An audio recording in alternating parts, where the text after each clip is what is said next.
Hello and welcome to Fresh Face Comics, the comic book podcast where a lifelong comic book reader guides his friend through the world of comics for the first time. My name is Joey Morgan, the aforementioned lifelong reader. With me as always is Jacob Licklider, the aforementioned newbie. Alexa, play Obituary by Alexandra Desplat. Damn. What a pull. All right then, great start to this episode as we are continuing. With a title like what it is, Of course. We're continuing Grant Morrison's Batman today with Batman R.I.P. possibly, most definitely, the most well-known, famous story from the Grant Morrison Batman run. Jacob, would you say there's a good reason for that? Here's the thing. The only thing by Grant Morrison and for the podcast in general that we've read that I think that I think really beats this is All-Star Superman. So for fear of potentially setting the bar too high, you previously said that All-Star Superman is the best book we've ever read on the podcast, correct? Yes. What would you currently say is the second best book we've ever read on the podcast? It's Batman R.I.P. I love Batman R.I.P. Love to hear it. Starting off our non-spoiler section, again, for fear of setting the bar too high, Jacob, non-spoilers as always, what is Batman R.I.P. about?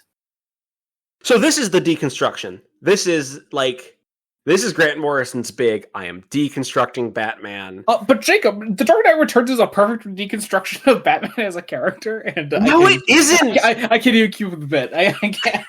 It is, the Dark Knight Returns isn't a deconstruction of Batman. It is a continuation of what Denny O'Neil and Neil Adams were doing with Batman in the 70s. Don't get me wrong, it's quite good. It's very good. Yeah, but this is a deconstruction and a let's say goodbye to Bruce Wayne. Because, okay, so Grant Morrison, if anyone was going to kill off Batman and have it stick, it would be them. Mm-hmm. And I think, Joey, you've informed me that Bruce Wayne doesn't really come back as Batman. Yeah, I mean, comics being comics, of course, Bruce Wayne will come back eventually. But I mean, as far as like the pre-Flashpoint New 52 DC universe is concerned, Bruce Wayne wasn't really Batman properly again after this. It was Dick Grayson. Dick Grayson, sorry, that's not a spoiler to say. Like, it's pretty common knowledge. Dick Grayson is the person that takes up the mantle of the Bat after Morrison properly kills off the character. And I think it's telling that other writers were also writing for Dick Grayson Batman. Like, Snyder. It was a staple of the universe, pretty much, yeah. Snyder was planning his initial run to be Dick Grayson Batman.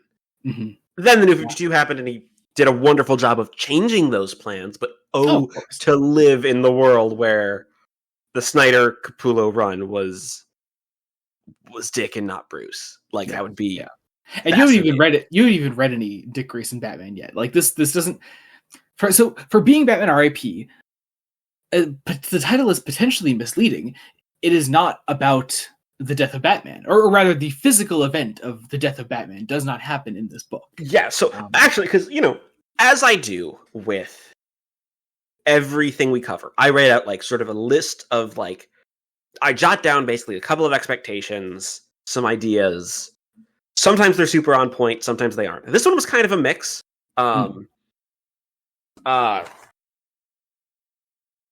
One of the ththings was, I'm like, yeah, no, despite the title, Bruce won't die. That's Final Crisis's job. Mm-hmm. You're correct. But that's absolutely it. Yeah. I was like, no, but this is going to be a metaphorical death of Batman. It is.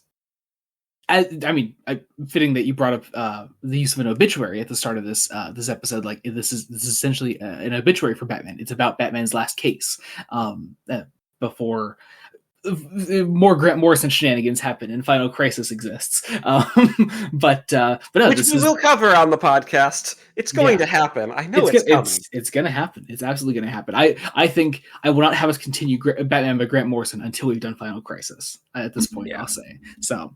But yeah, I will. Yeah, it is Batman's final case. That is, of course, not to say that there are not allusions to a life post Bruce Wayne for Batman, but it is essentially the send off for Bruce Wayne that Bruce Wayne deserves. And goddamn, does Grant Morrison know how to do it? They also have seeded everything their run has done so far to be at this moment. Yeah, totally. This is the capstone. There's a clear reason why this is also where the first Omni ends. Oh yeah. I mean, despite nicely filling up the length of an omnibus. But let's be honest, it is kind of a shorter Omni, especially with the Omnis that DC has been publishing recently. They've been doing a lot of chunky boys recently. Chunky boys. I don't know what they just did a 1,000-page Kevin Smith Green Arrow one. Yeah, fuck yeah. But I mean, it's the reason that the Grant Morrison run is split up in the way it is that each of those three Omnis, Grant Morrison's Batman is kind of split up very evenly into three distinctive eras of Batman that they've written. This is the end of that first era, and that first era is Bruce Wayne Batman. So let's send that off. It's exciting. It's very exciting, and I think that is a good transition. Unless you had any other comments into some Blue Sky questions. I don't think so. Not for not until we can get into spoilers, because. All right. There's a lot here, guys. This is yeah. Let's kick off nice and strong with an age-old joke from our friend Kian at kianthequark.bluesky.social says Nightwing ? Now this is a deep cut. We have the toy maker from Doctor Who's The Giggle from 2023, played by Neil Patrick Harris, who played Nightwing in Batman Under the Red Hood. And, I kind of have to apply. Kian, I think you peaked. I think this is your peak. I don't know if you can go higher than this. I know we've said before it peaked as well, and I think previous times that we've said it's peaked, we have found new heights. I think we cannot fully discredit this joke until we have found the actual peak. Until this joke folds in and implodes on itself. Much like a Grant Morrison story. Speaking of Kian's second question says, so Morrison's Batman is the peak Batman, right? Interesting take. Jacob, I would love to know your thoughts on that. I'm not sure. It's weird because we've read a lot of Batman on this podcast. Done a lot. I mean, it's incredibly difficult because we're still only a third of the way through, and they could drop the ball in their 2/3. They could also be peaking here. I do not know. Here's the thing. I'll say, of the three omnibus volumes that they have released, my personal favorite era of Grant Morrison Batman is the second one. I love that volume too. I love the Batman and Robin stuff. It's great. I mean, let's just say the fact that they got a Batman episode above all of the Scott Snyder run is impressive. That's true. We have ranked Scott. So I think overall, as far as overall runs, which seems to be what Kian is referring to here, I would say I think Snyder, from what we've run on the podcast, Snyder still kind of takes the cake on that one. Yes, that's also difficult. Comparing runs is already difficult because Snyder did 52 issues, one book, whereas Morrison, I think, went on longer in terms of issue count, possibly. Oh, most definitely. Especially if we are including the ancillary things, not entirely or not run at all by them, because I am. Because first off, because you have Resurrection of Ra's al Ghul, you have Final Crisis, you have Battle for the Cowl, which is by Tony S. Daniel, but I would still say is very important to the run. Which, I mean, here's the thing: Daniel clearly has been collaborating with Morrison. I mean, definitely, yeah. He's been drawing for Morrison because Battle for the Cowl is another one we'll do before we continue the run proper. And I'll say, it slots in very nicely with the rest of the run. But yeah, I mean, yeah. As far as okay, so let's compare it to where we were at with the Snyder run though so far, because we've done 3 episodes on Morrison, 3 episodes on. Let's compare it to the first 3 Snyders we did, which were Court of Owls, Death of the Family, and 0 Year. How about if we were just comparing those first 3 episodes we've done of that to the first 3 episodes of Morrison's Batman? I think Snyder still takes it, only because there are a couple of things early on in the Morrison run. A lot of their characterization of Talia al Ghul, I kind of agree with some of the complaints. We talked a lot about that in our first Batman episode in particular. I also think Resurrection falls into the crossover problem a little bit. Oh yeah, definitely. It's still good. It's still very good. Very good. Like Court of Owls, Zero Year, and Death of the Family are all 10 out of 10 books. Whereas you have Batman R.I.P., which is a 10 out of 10 book, obviously. Mm-hmm. But Batman and Son, mainly Batman and Son, if you split it up even further into how it was originally published as 2 trades, the first trade would be like an 8, the other might be close to a 10. The Black maybe a 9. Yeah, I would say because I averaged them together as a 9.5. Like that's fair. Okay, that's fair. And then Resurrection of Ra's al Ghul, I want to say I give like a 7. Yeah, it sounds about right. It's good. It's good. I enjoy it. It's good. I would happily even reread it because it's fun Batman stuff. Paul Dini. I was gonna say from creatives I generally like. Yeah, exactly. I personally prefer Snyder's run as a whole. And also, but I also like the gothic horror vibes of Snyder's run too. Maybe like. And as far as great Batman runs, I know this probably isn't even in the running for you, but I adore Tom King's Batman as well. So like that's up there for me. I mean, I hate to say King's. I'm going to vindicate Kean by saying King's is the weakest Batman run, but I'm going to double-edged sword that by saying it's still incredibly good. Like from what we've read, like I've really liked it. It's just not quite. It doesn't hit everything the way that I want it to. I'll say, like in general, you've been very positive on it. So yes, that could change. King's Run hasn't hit a 10 for me yet, but part of that is also because we're doing such bigger chunks because of the way that it's collected. So we're doing more like multiple arcs at once for King. You know, I'm sure there are individual arcs of Kings that have hit like a 10 before. I mean, like, Rooftops alone is fucking perfect. But you would never publish Rooftops as its own trade. Yeah, exactly. So, enough of that though. Moving on to our next Blue Sky question. Our friend Andrew doing art.bluesky.social says, "This is such a bizarre story, and I'm looking forward to hearing your thoughts on it. Oh boy, Andrew. Are you in for a treat? I imagine. I know Jacob has a lot of notes on this story, so looking forward to talking about it in our spoiler discussion. You should stick around for that. Yeah, and you really have to embrace the bizarre with this, though. Like, oh yeah. Well, speaking of that leads us into Andrew's second question, which is, how do you feel at Zur-En-Arrh? Do you think it adds to the story, or do you think it's Morrison being overly edgy? Which is interesting. Obviously, we can't say too much, but I mean, you know, I think you knew ahead of time that Zur-En-Arrh had something to do with this run. I knew Zur-En-Arrh was a thing. I didn't know what it was.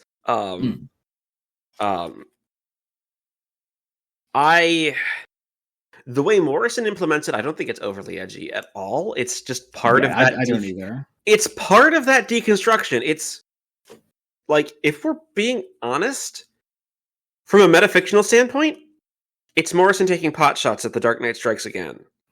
Jacob, I'm so mad at you. When you said deconstruction again, I was going to bring up The Dark Knight Strikes Again and do the same joke that I did before, but with Dark Knight Strikes Again. And then you started joking about Dark Knight Strikes Again. And now I'm not joking. I'm being serious. That's what Morrison's doing with Zur-En-Arrh. It's because The Dark Knight Strikes Again is supposed to be Frank Miller's tribute to the Silver Age.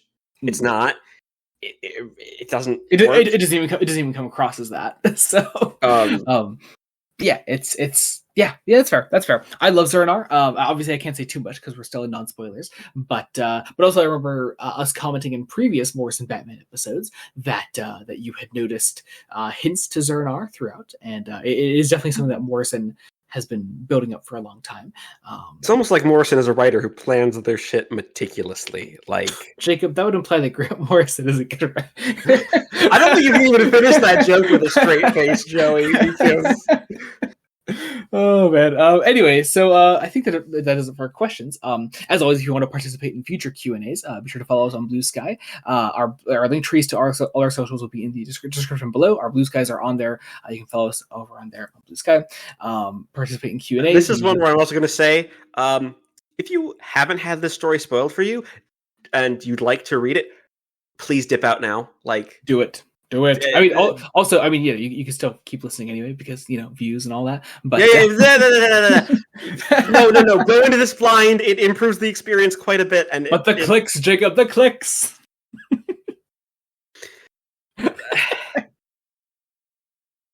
All right, I'll call someone out specifically to click away now because I know he listens to everything we do. Marcus, click away now and go read this. No, don't say Marcus. Marcus would love this episode. I'm sure it's gonna be great. He's gonna love it. Yeah, no, he can go and read these and then come back. And then Jacob, you're asking him to read an entire omnibus and then come back to us. Jacob, what are you doing? Plus the tie-in issues of Resurrection of Ra's al Ghul, which are not in the omnibus. What are you doing, Jacob? He has a local library, I assume. That has an omnibus? Digitally, yeah. I'm pretty sure it's on Hoopla, I think. Well, if it isn't, I know the individual trades definitely Marcus, don't listen to Jacob. I'm a bad influence. Keep listening. Anyway. I fully expect DMs and Discord from Marcus when this episode drops while I'm on vacation. Totally, it's gonna be great.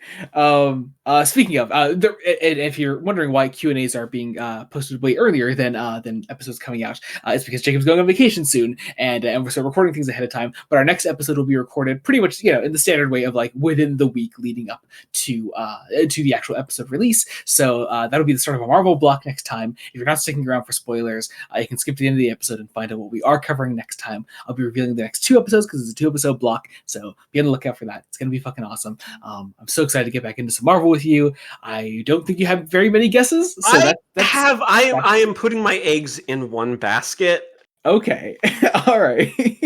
Watch me be entirely correct. I think I know what that basket is. Oh, you know what the basket is. But I'll be curious. It is your Marvel equivalent of the Gale Simone Batgirl guesses, which did pay off. Guess. Which did finally pay off last episode, so I guess anything's possible. Anything's possible. Well, part of it's also the trouble of I don't know as nearly as many Marvel things to guess. It does make it really funny because you do just keep guessing the same things over and over. Look, it did not help that I've deleted Twitter, so I do not have access to your previous Marvel threads to try to I wasn't even updating that. I wasn't even updating that in the death throes of my Twitter. No, I know, but I don't even have the earlier stuff to go back to. Good. All that said, I guess it's about time, Jacob. Let's fucking do this. Spoiler discussion for Batman R.I.P., which actually opens on not an issue of Batman. For omnibus wise, we're going to briefly talk about what is it called again? I forget the name. DC Universe number 0. Yes, which isn't even a full issue. I'm not even sure if it's a full backup. It was probably like a if I were to guess what this type of issue is, because it sounds like a free comic book day thing. This very well might be the free comic book day. It was probably just like a selection of very small stories, like teasing future DC books coming up throughout the year. So this is probably what this is. It could have also been a direct tie into Final Crisis stuff, because of course Grant Morrison was building up to Final Crisis as well. So it was literally. Oh, I just pulled up the wiki page. So, okay, what it okay, so it's oh god, this is of course it's Countdown. This is actually the 0 issue of Countdown. Beautiful. Which is funny because Countdown is a series that released its numbered issues backwards. So starting oh my 0 god, so wait, is really stupid. So is this the final issue of Countdown? Hang on. Yeah, no, this is the final issue of Countdown. I love it. Yeah, no, this is the lead-in. Well, this is 3 or 4 pages from the lead-in to Final Crisis, which, as far as I can tell, based on this quick little synopsis of what the entire issue is doing, it was here's where our major DC Universe players, our Trinity plus Hal Jordan. Seems to be. Here's the thing: we're also talking the early 2000s, like peak of the Jeff Johns run. So Blackest Night's about to happen as well. So Hal Jordan is also a major player in DC at the moment. I was gonna say because this is 2008. This entire story is 2008. Because they published the trade early 2009, February. Yeah. So. It's there. So we're starting the story off with a deconstruction. Mm-hmm. I mean, this is the scene from The Killing Joke. Yeah, we're deconstructing it. Morrison has switched their dialogue style to tribute Alan Moore. Not exactly. But the whole idea is that there is an ultimate joke coming. Mm-hmm. Some very bad people have decided. Some very bad people have decided to hurt you. Get it, Jacob? Hurt you. Obviously, you didn't get it when you first read it, but now you get it. Now that I'm reading. Now I get it. See? Yeah, there you go. I'm smart. I should have picked. Hang on, there are gonna be several moments where I'm like, "Oh my god, that was so goddamn obvious." Oh yeah, it's so. As with I think the entire Grant Morrison Batman run, it is an entire story that rewards reread. It's very cool. They Sorry, hang on. I'm now reading this last page, and my things are starting to click. Hang on. Oh yeah, yep. Oh god, yeah. God, why? It's so good, Jacob. It's so good. And these are just it's just a little 3-page preview. We're not even talking about R.I.P. itself yet. Well, because I think it's also maybe talking a little bit about, possibly a little bit about Blackest Night, because I don't think Blackest Night had actually happened yet. At the time. No, because Final Crisis needs to happen, because Batman needs to be dead for Blackest Night to happen. So. Oh right. Well. Yeah. Yeah. So okay. Okay. So I just want to talk part of the deconstruction, because part of the deconstruction is, one, Morrison is very much on the Alan Moore side of the one bad day thing is bullshit. Kind of the point. And the use of the Joker at this point is being set up as this almost mythic trickster figure. Yeah, definitely. Almost Scott Snyder-esque in the way that Snyder uses Joker. Yeah, but Snyder uses Joker explicitly as a villain. Whereas in R.I.P., Morrison, you get the sense, isn't quite doing that. Interesting, well, in line with the Snyder thing, almost like a jealous lover. Oh yeah, I mean that's all. That is always my favorite Joker. I love jealous Joker. It's slowly becoming more. I don't want to say my favorite, but mine that I'm incredibly interested in. It's my favorite Joker. I love when someone just straight up says that the Joker is in love with Batman. It's a great. I'm now thinking of that dynamic. My favorite Jokers in general. And I'm like, yeah, no, that works, because Mark Hamill, Cesar Romero, yep, Jack Nicholson in a way. And don't get me wrong, Heath Ledger's performance is brilliant and amazing, but Ledger has that one great moment where he's like, oh god, what's the line? He's like, well, I don't want to kill you. What would I do without you? You know, there's that. But of course, for me, the pinnacle of the Joker straight up in love with Batman is that bit from Death of the Family, when Batman examines when he's thinking back on the Joker's pupils and how they dilate, and how it's literally expressing a subconscious love for Batman, literal physical love. It's great. I love it. And so does the Joker. And also, this entire thing also really wants to deconstruct. One of the big deconstruction is Morrison clearly doesn't love the 90s to 2000s. Batman is always uber prepared, and he's prepared for literally anything and everything, and he can beat everyone.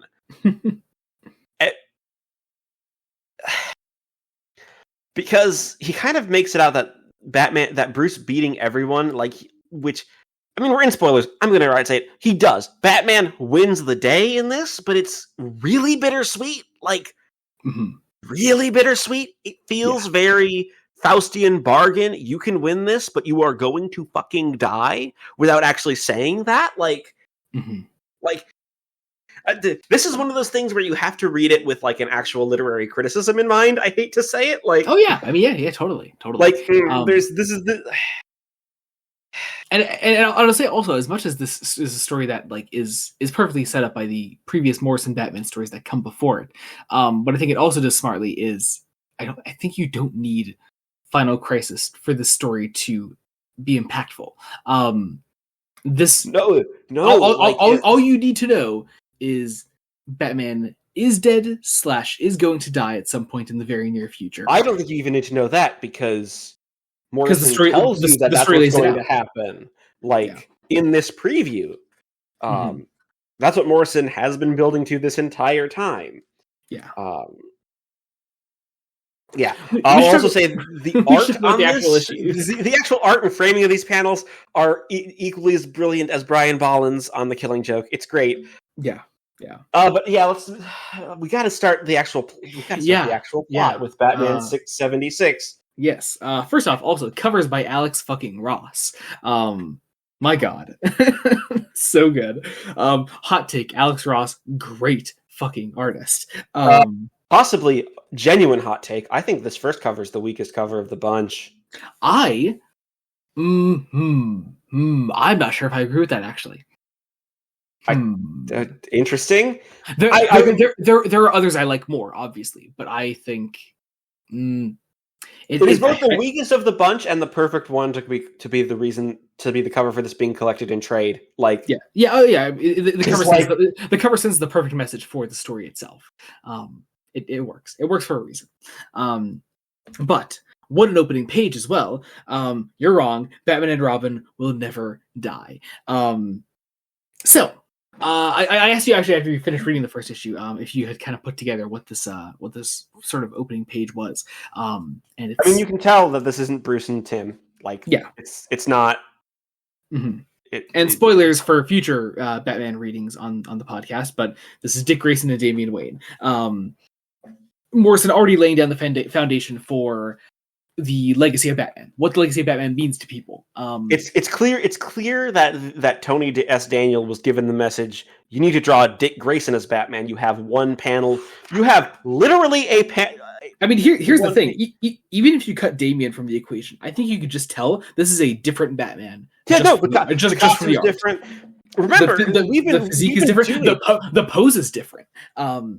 But I love the dialogue itself as well. It is not Batman will never die. It is Batman and Robin will never die. It's almost like Robin's just as important as Batman is as a character, and that writers need to understand that, and filmmakers need to understand that. Please, Jacob, is it possible that we've been talking about this since maybe like the very first episode of the entire podcast? Is it? I guess episode 4 actually. Yeah, I suppose. Yeah, first time a Robin actually shows up. Well, maybe a little bit in Long Halloween because yeah. Oh God, so good. All right, so 6 months earlier. 6 months earlier. Let's begin setting up our villains that are going to be the enemies of Batman's final case. This is the Black Glove. The actual Black Glove in its entirety. Being led by characters that we haven't really met before in the run. I don't think we've met any of these characters before in the run to this point. But no, this is it's a fun cast of characters. They look very fun. They look very comic booky. They are all Silver Age tributes. Yeah. There's a reason the clown is dressed like Pagliacci. That reason is Morrison loves Batman 66. Anyway, we meet the Black Glove. We meet Dr. Hurt, who is. I need to know what your immediate thoughts on Dr. Hurt were as a character. So I'm like, oh, this is going to be our metaphorical killer. Like, that's who this is going to be. I find his dialogue fascinating. The use of the whole, Morrison in these first pages really sets out, this is a story about death. This is a story about dying, quite literally. We call out that this is a dance macabre. This is the dance with death, and there's a twist that's going to come. There's several twists that are going to come. Mm-hmm. One of them is incredibly obvious. If you've been reading the run, it's been foreshadowed like mad. Well, I think they all have been kind of foreshadowed like mad. Yeah, because Morrison was planning this arc from the very beginning. Morrison named a character Jezebel, and it's like, still made you invested in that relationship, even though you know it's going to end tragically. It works. But yeah, we go to we get to see Batman taking down fighting some crime. It's a very simple like opening to a Batman story. It is the kind of opening that you would expect to see from what does Batman's final case look like? It's just him out on the job, taking down a man called the Green Vulture.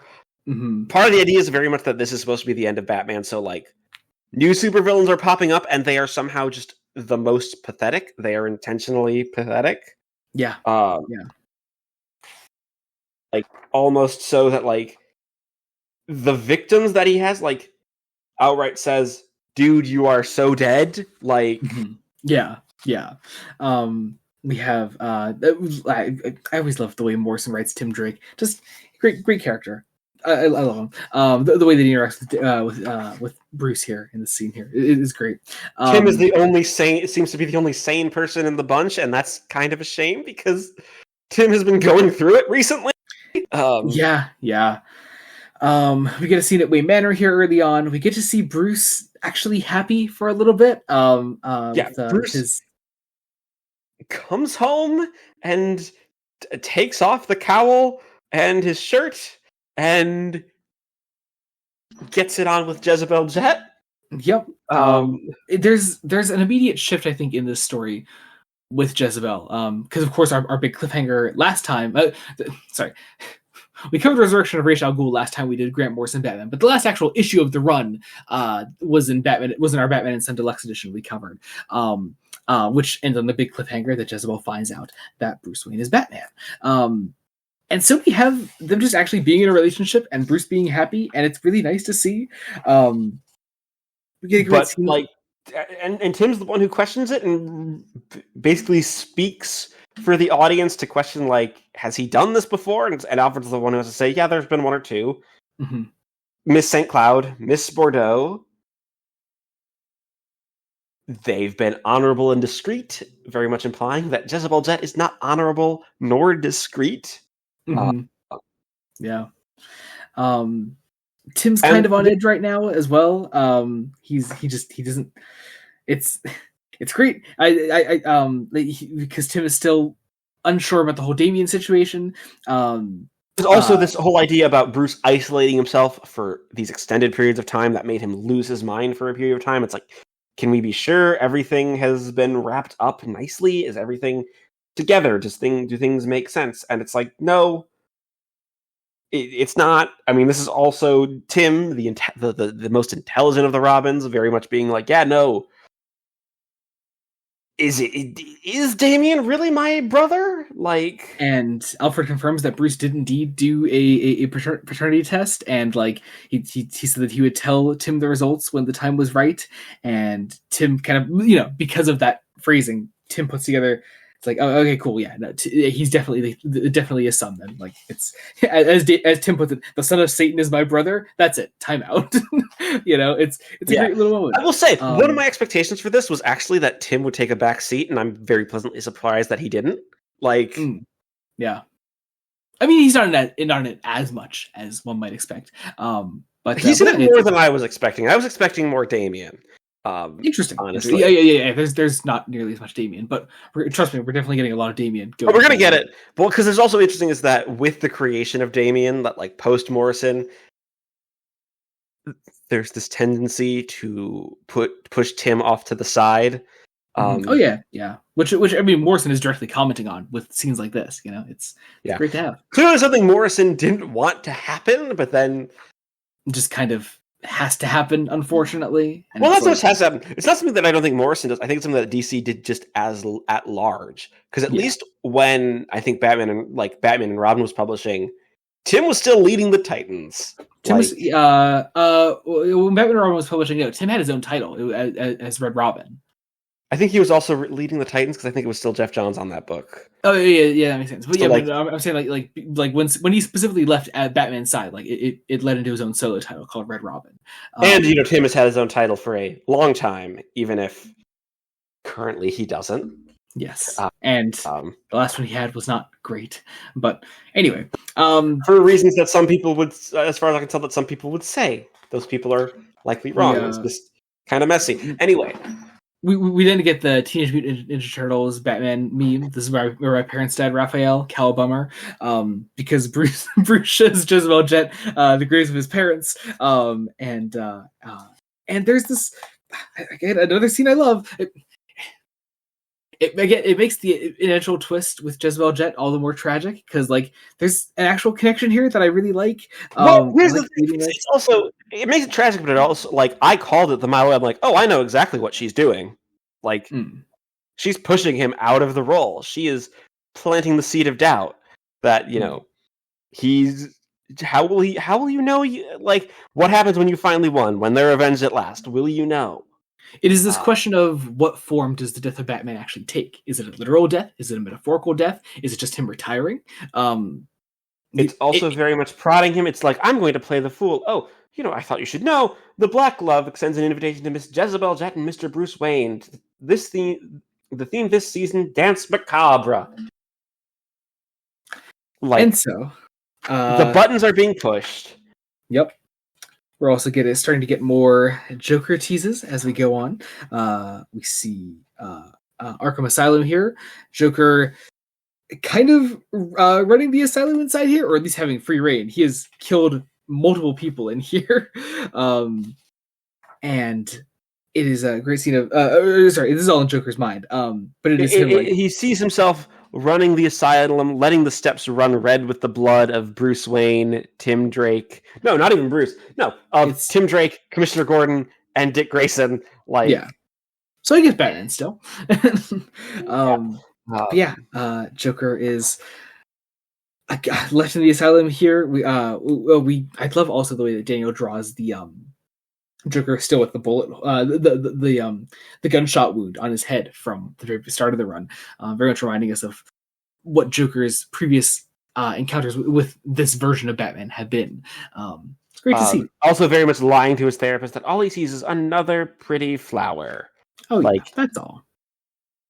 He's sane, Jacob. Obviously, he's sane. Anyway, we go into Batman number 6. We should also say that he's getting a message from Le Bossu, who is there on behalf of the Black Glove, to invite you, the Master, to the Batman's Dance of Death. It's great. It's wonderful. Yeah, it's so good. It's terrifying. Batman 677 then.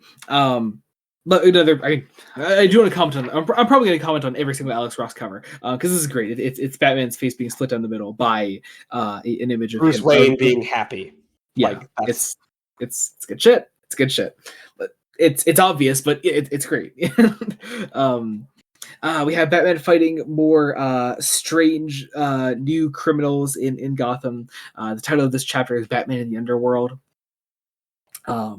Which I need to check something real quick. I'm just going to flip to the table of contents. Don't mind me.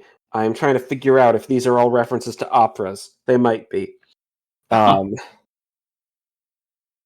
mean, you know far more about opera than I do, so. Well, okay, there's quite a few musical references, just musical references in general, because we have Batman in the Underworld, which I want to say is a reference to Orpheus in the Underworld, specifically the Offenbach comic opera, which is where the can comes from. And then we get Miracle on Crime Alley, and then the Thin White Duke of Death, and then Hearts in Dark. I think these are all references generally, but I haven't pieced them all together, which I really should have before we sat down to record. That's all right, no problem. Bruce's current obsession is the Black Glove. Yes, and part of this is setting up the gaslighting.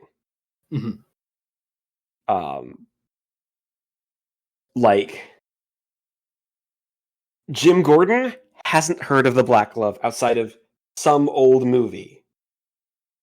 And is convinced Bruce might be losing it just a little bit. Now, Bruce does then begin looking into the Black Glove, the movie himself. It turns out it starred Maingrove Pierce and was a John Mayhew film. So, bringing back, our are links from the collection, The Black Glove. Not The Black Glove. It's this is where things are going to get complicated. It's fine. We have Alfred sort of commenting on Bruce's relationship with Damien as well, which Bruce seems to sort of be like pushing to the side at this time, which I find really interesting. But we then catch back up with the Black Glove, who are still plotting the downfall of the Batman. Very much the idea that this entire thing is, I think it's this entire thing is a gamble from the beginning. There's a reason we open with roulette being played. But the whole idea is it's also a gamble, and we need to have this be a literal work of art. That Libosu is the one who sent the gargoyles to try to put Batman off his game, and they realize that we have a weakness he can exploit. And very much that they're doing it as Jezebel is taken to the Batcave. She sees this presumably for the first time. It is for the first time, and it's just this moment of trust. Bruce still letting Jezebel in. It is so interesting that, again, Jezebel has only been in this run for a relatively short period of time. And I find that Morrison is still able to make this relationship really believable. Despite, hints of darker things to come. I mean, they're not even, I think it's the hints that make it work. It's the very much, this is someone who Bruce is trusting incredibly quickly and is going through all the motions and knows exactly how dumb to play it. Very much like she's the one who plays like, oh, this wouldn't be. It's like she's the one who has to be told that the Black Glove's invitation is a trap. Is clearly a trap. And it's also like sort of back on that, like these are technically obvious clues as to what Jezebel is up to, but like Bruce is still ignoring them because we're still contemplating that theme of what is the death of the Batman? What does it actually mean? Is it Bruce's own happiness? Because Bruce is sort of sacrificing his own detective work for his own happiness. Mask of the Phantasm certainly would say so. Oh God, yeah, totally. Again, something intentionally that Morrison is interfacing with, because let's be honest, Mask of the Phantasm kind of represents the most popular piece of Batman media of the 90s. Yeah. And it's sort of as this scene goes on, this is where we get the first real twist of the night, where Jezebel Jet outright says it's so overwhelming. When we met charming, witty Bruce Wayne, but now I've fallen in love with Batman, a dangerous vigilante. This person people say might be mad, and if they saw this, Bruce, you could erase my country's national debt with what it costs to maintain this place. It's very much like, no, you are insane. You need to give this up. This is obsession. Yeah, especially because we cut over to the GCPD, where Jim Gordon is talking to the mayor, who's been working with Ed Sheldrake over at the Gazette. That can't keep that they're only keeping a lid on a story through this weekend that Bruce is reckless and inconsistent, but schizophrenic. And that there's a secret history of Thomas and Martha Wayne. That Thomas Wayne was transformed into a brutal, foul-mouthed degenerate on booze and hard drugs. Who knows what the boy witnessed? Like, it's very much saying that Bruce was abused by his family, and that's why he's schizophrenic. Yeah. The mayor is supporting a hit piece on Bruce Wayne. Like, it shocks Gordon, which I love. And they even start like going after like Alfred as well. It's like, Alfred, like he's an old school English gentleman's gentleman, and the mayor's like a stage name Beagle. He's an actor. Guess he fooled you too, Gordon. Which just like this is specifically a reference to the origins of Alfred Pennyworth, because Alfred Pennyworth didn't start out as the character we know today. He started out as Alfred Beagle, this bumbling pseudo detective actor who then evolved into the Alfred that we know through over time. Largely the original serials, I believe, were the first to really have the Alfred that we know, or at least can recognize as the Alfred that we know, and then evolved quite a bit through the 40s and 50s. And then Batman 66, let's be honest, Alan Napier has a lot. We owe Alan Napier a lot for to contribute to the actor Alfred. Yeah, totally. This scene also ends on a fascinating note that the mayor brings up. Do you know that Martha's folks claim Thomas Wayne had their daughter murdered and faked his own death? Thomas Wayne, Commissioner, he might even still be alive for all we know. The whole lie is that Martha Wayne's family. Again, we're referencing Aunt Harriet, I think. I'm pretty sure that's where Morrison is going with this, that this is referencing Aunt Harriet. Well, no, Aunt Harriet in Batman 66 chronology is Dick's aunt. But I believe in comics chronology, I think he's Bruce. She's Bruce's. Oh, okay. I think. I'm just going to do a quick check on that real quick. Then go back to the Batcave. We get some more Bruce and Jezebel stuff. He's showing her the Robin costumes throughout the cave. I just checked. She was Dick's aunt. Never mind. See, Jacob? Haha. I'm surprised we didn't actually get an Aunt Harriet reference, because that would be the exact type of shit Morrison would reference. Very true. Very true. We get some more Jezebel being shown around the cave. This idea that Jezebel says she's not scared of Bruce. Somebody has to. I can say what they won't, because somebody has to. It was so brave of you, Bruce, so ingenious to make yourself into the great Dark Knight, who wasn't there for you when you needed him. But all this is a disturbed little boy's response to his parents' death. You're over 30 years old. It can't go on. And this is kind of echoing, oddly enough, playing with the metafiction, seduction of the innocent. Yeah. That's what Morrison's been engaging with. And my God, that full dialogueless page that follows that scene is just amazing. Of Bruce with his mask off, looking into the Batcave. It just it looks phenomenal. Because Jezebel keeps twisting the knife. The knife keeps being twisted further and further just to put him off balance. And God, I love this Bruce line that follows, which I'm going to read out again. This is going to be a lot of us quoting this book, because it's so good.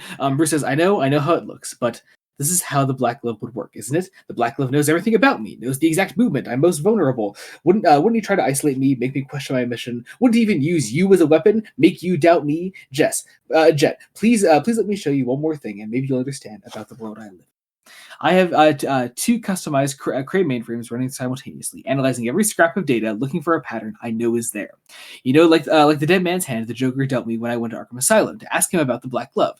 2 8s, 2 aces, right? What's the 8th letter of the alphabet? Then think 8s, think 8s and A's. 2 red, 2 black. Jet says, "Oh my God, ha ha, H-A-H-A." This is, once again, some Batman 66 ass logic of putting together 8s and A's like that. It's amazing. But also, it is Bruce's obsession. It is that insanely too analytical brain of Bruce that is too much for him. And though Jet, we should just lay out the twist the Jezebel Jet right now, shouldn't we? They've laid it out already. They've laid it out already, because the response is there's fortune telling numerology significance. It's all that is specifically Jezebel Jet getting Bruce exactly where she wants him, and where Dr. Hurt wants him. Yeah. So Jezebel Jet then says, "What if it's you? What if you're the Black Glove?" Once again, making Bruce doubt himself. Bruce I also want to call out very much the specific paneling on the "What if it's you?"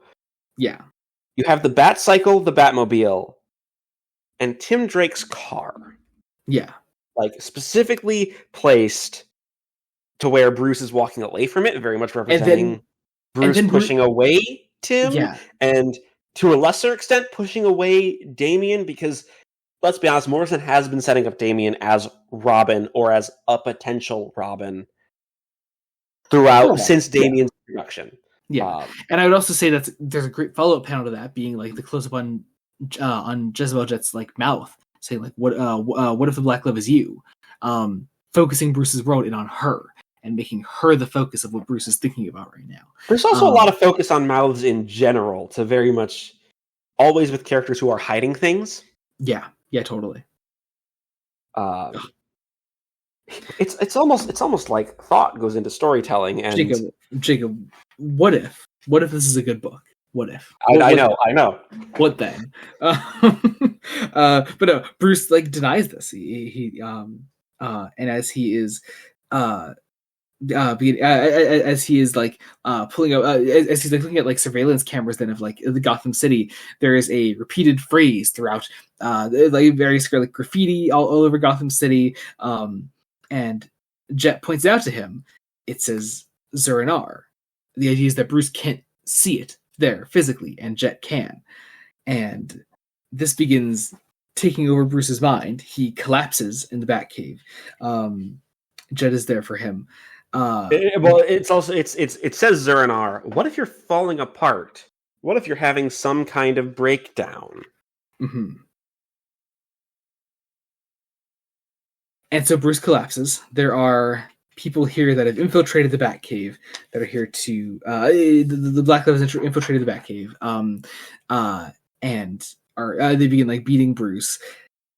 Alfred is specifically there's the panel where Bruce is beaten is intentionally drawn in a way to never quite tell exactly where the blow's coming from. Yeah, because when it's very telling that when you see the overhead shot immediately after it, nobody is near enough to where Bruce was. Yeah, except Jezebel. Yeah.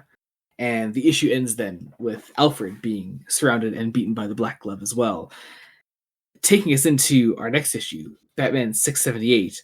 A focus on an Alex Ross cover focusing on Batman's mind and the strangeness going on in there, because my God, this next issue. This next issue is a lot. I do want to just have one last note on the end of the final issue. The beating of Alfred is very much this is the last piece to fully isolate Bruce Wayne from everybody who he holds dear. Weird how a lot of stories where Batman falls apart is when he isolates himself. I wonder if we're saying anything about the character when I don't know. Jacob, that would imply that Batman can. There are things. I don't have a point for this. I thought I had that Batman is a solitary figure. Oh, sorry! Damn it!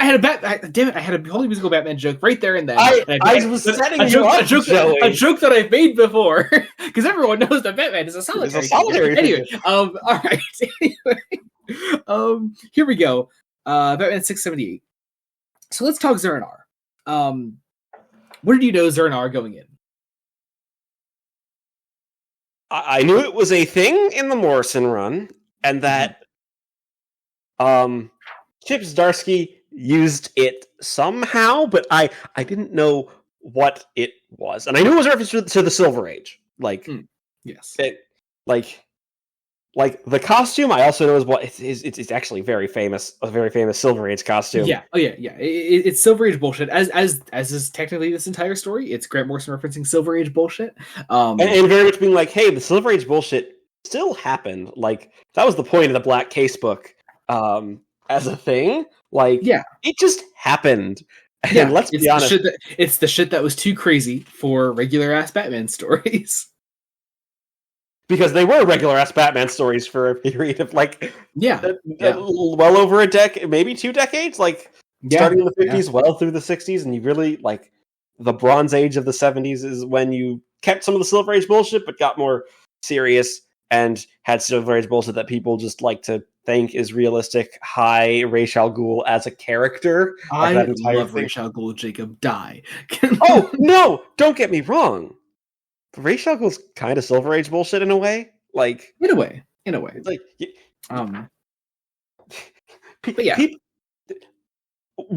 We should probably establish. I'm saying Silver Age bullshit is positive. Yes, totally.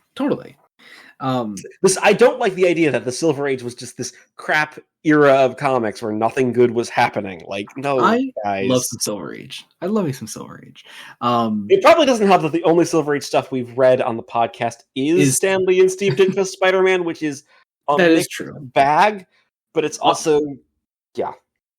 I mean, I just love some Silver Age DC. I actually have been reading a fair bit of it recently because of those wonderful DC Finance collections they've been doing. Which reminds me, I need to pick. I want to pick up the Flash one. The oh yes, that I need to pick up that one up too.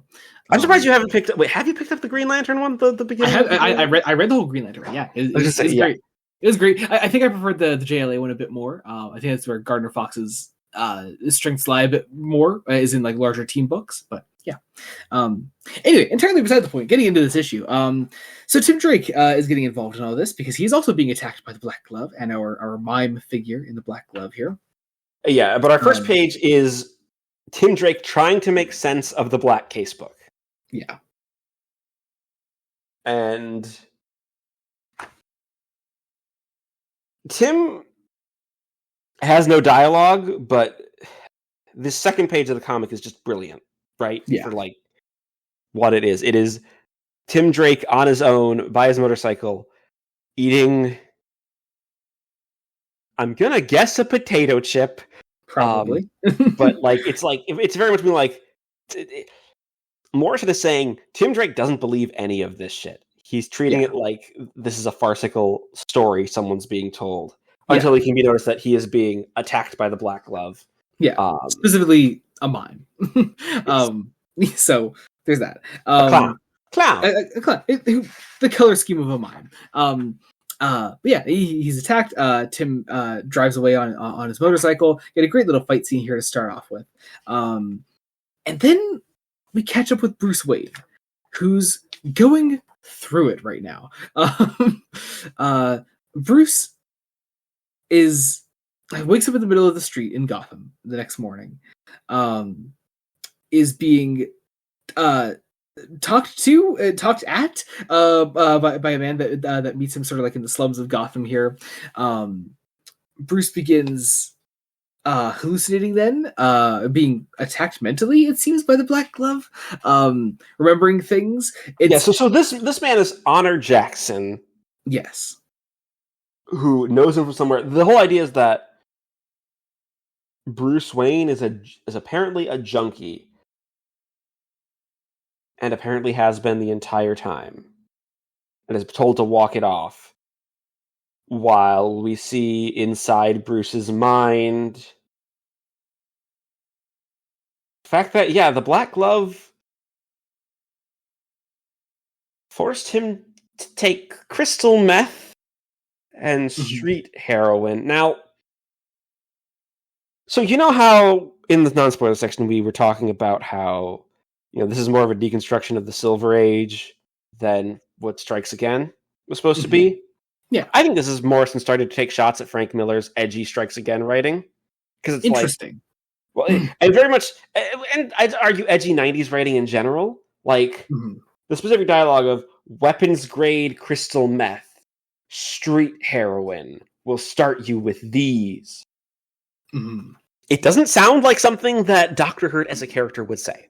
Like, that's true. It's true. Very intentionally this is Morrison both deconstructing this issue is both Morrison deconstructing the Silver Age and deconstructing the 90s, the edginess, where comics are hard and cool and we're going to do things like the death of Superman and Nightfall and potentially the rape of Wonder Woman, even though that never actually happened. Thank God. Thank fuck. Yeah. But I think we should also take this time to talk about, I think, what Morrison is starting to set up Zur-En-Arrh to actually physically be within Batman, because there are gaps in Bruce's memory. There are things that are missing. We're setting up Zur-En-Arrh as another personality within Batman, and I find that fascinating. We'll talk about that a bit more when Zur-En-Arrh is fully unleashed, but that is what Morrison is very much setting up here. And it's a fascinating plot point. We also get to see Nightwing then, shortly after, who is also being attacked by the Black Glove. Point being, the whole Bat family is being attacked by the Black Glove. Yes. The whole The whole active, well, not the whole Bat family. Not the whole Bat family. Those presumably closest to Bruce, though, definitely. The living Robins who are in good standing. Mm-hmm. That are pop culturally identified as Robins, shall we say. Because at this point, Jason's alive. Yeah. And I think there's a reason Cass and Steph are nowhere to be found. Mm-hmm. Well, also, Jason hadn't really been used since Under the Red Hood at this point. Oh yeah, no, he's like I'll say, Jason isn't really going to get brought back until we do Battle for the Cowl. So like his continuing status of alive in DC was kind of in question at the moment. Yeah, I mean, well, because I think Winnick was probably writing Lost Days, which I want to say was like the immediate follow up, but that was like, God, sorry. Oh no, I need to look at this. Sorry, hang on. Sorry. Is Mason doing this? Oh, here we go. Mason's doing this. Okay, Mason is typing questions for us right now as we speak. I'm going to try to make a coherent point before we pause. We'll try. Let's try to pause in between issues because deconstruction.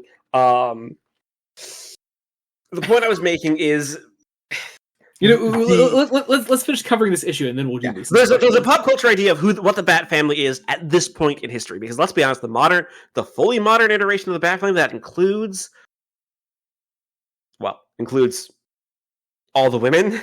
Sadly, yeah. God, is modern. God, I really hope Morrison ends up using Barbara or Cass or Steph. Interesting points to be made. Yeah. So, yeah. Let's talk about the gaps in Bruce Wayne's memory because it's weird. Yeah. Because this is where it really starts coming into it. We get a whole plot line here where like he remembers. Part of it is that Bruce Wayne can't remember being Bruce Wayne. Like, he very much can't. He's very much alone on the streets with Honor Jackson, who, let's be honest, is part of the Black Glove. Like, this is There's a twist that like, oh, he died. I think like X amount of time ago. It's like, yes, no, he's not really a ghost. He's literally an agent of the Black Glove. Yeah, fucking with Bruce through this entire thing. And this whole idea is that this is to be like, there's references to this being an odyssey of sorts, which makes sense with the with the last issue's title being Batman in the Underworld. The Odyssey having a descent into the underworld at one point, mainly to get, oddly enough, to get information about how the Trojan War ended and how Odysseus can find his way home. Because Bruce Wayne as a character very much does. If we're mapping Greek heroes to DC characters, which is not an easy thing to do when you think, especially about the Trinity, like, well, it's certainly possible for 2/3 of the Trinity. Not so much for Superman. Superman's the hard one because Superman is kind of an American and both an American and Jewish creation. Let's be honest. It's Jacob, shut up for 2 seconds. Bruce Wayne goes to Park Row, ends up in Crime Alley. We get some shit with Dr. Hurt putting on a very operatic theatrical costume in the Batcave. A costume that has been established as Thomas Wayne's. Yes. Because again, Silver Age bullshit. Alfred is beaten and bloodied. And tied up. Dick and Tim are both unable to find Alfred or Bruce or anyone. They're kind of both left on their own. And Bruce is transforming, let's say. Bruce is broken, essentially, at this point. He is repeating Zur-En-Arrh. He is high out of his mind, and he is stitching together this Batman costume That is fabulous. Let's just say it as it is. It's red and yellow, and it's basically the Batman colors, kind of inverted, with a lot of red in place of black. Interesting take. I don't know if I'd agree with the inverted inverted Batman. It's just referencing Silver Age bullshit. And also Batmite is here, so and that is where the issue ends. Now, before we move on to the next issue, I think we have some last minute questions to get into. Yeah, okay, Mason. From good friend of the podcast, Mason. First question: why did Batman die? Is he stupid? I guess for that you'd have to read Final Crisis to find out, Mason. I would love to see Mason's just blind reaction to Final Crisis. That would be actually hilarious. Mason then says, "Who would speak first and last at a Batman funeral?" That's an interesting question.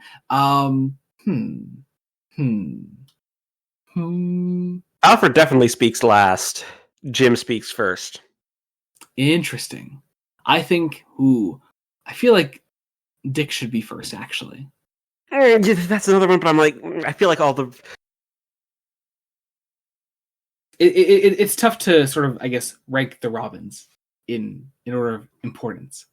Because I guess that's what you're essentially doing.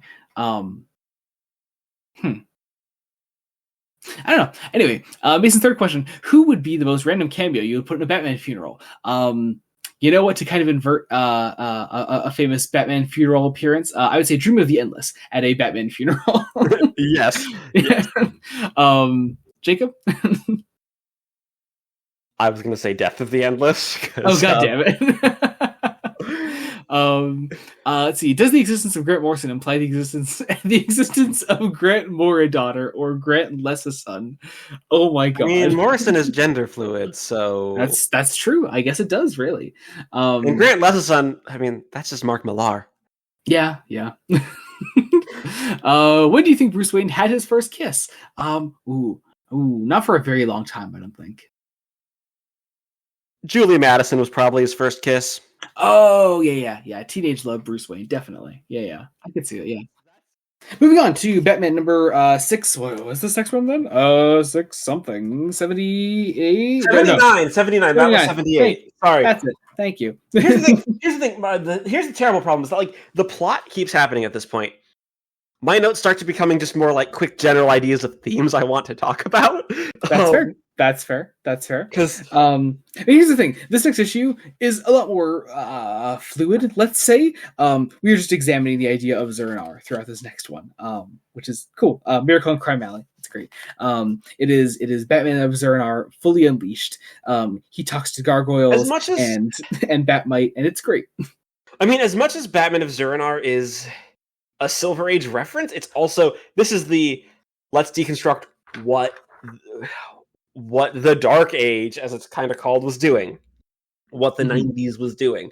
This is Batman with a literal bat, kicking ass and taking names, and it's entirely meant to be pathetic.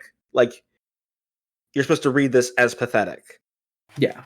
That, like, there's a reason Batmite Silver Age bullshit is the representative of Bruce Wayne's conscience and morality. Because, let's be honest, part of the thing Morrison has always said in their work in general is that comic books are just kind of ridiculous, and that's what makes them fun. They have that quote specifically about Superman being that, like, it's the thing about, like, there's a reason kids don't ask why Superman flies, because once you ask that question, it becomes, like, it's no longer, once you apply logic to it, it doesn't work. Mm-hmm. Yeah, that's true. Yeah. It's the, it's like adults foolishly demand to know how Superman could possibly fly or how Batman could possibly run a multi-billion-dollar business empire during the day and fight crime at night, when the answer is obvious even to the smallest child, because it's not real. Like, yeah. This is fiction. It is, the Silver Age was fiction. It isn't real. But also, Jacob, Batman cuts out a tracking device from his tooth, and isn't that cool?